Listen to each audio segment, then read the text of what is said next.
বিহালীৰ চেৰেলিয়াত পুনৰ দুৰ্ঘটনাগ্ৰস্ত ইটা ভৰ্তি বাহন। বিহালীৰ চেৰেলিয়াত ইটা ভৰ্তি বলেৰো বাহন দুৰ্ঘটনাগ্ৰস্ত। কোনোমতে চালক আৰু কৰ্মচাৰীৰ প্ৰাণ ৰক্ষা। জানিব পৰা মতে বৰগাঙৰ পৰা গহপুৰ অভিমুখে ইটালৈ আনি থকাৰ অৱস্থাত ইটা ভৰ্তি বাহনখন চেৰেলিয়াত নিয়ন্ত্ৰণ হেৰুৱাই দুৰ্ঘটনাত পতিত হয়।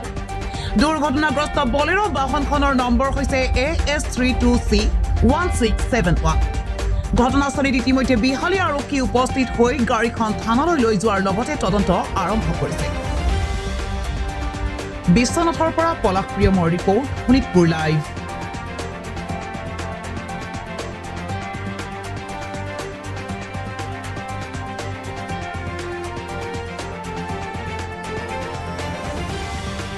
আহি আছিলো সেই ইটাভৰ্তি ট্ৰাক গাড়ী এখন পলটি খাই থকা দেখিলো।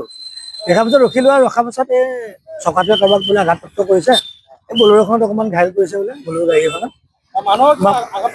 নাই নাই, মানুহৰ একো হোৱা নাই, খালি সেই চাইকেল লৈ অহা চব্জি ওলাই এজনহে অকণমান দুখ পাইছে বুলি শুনা পাইছো আৰু।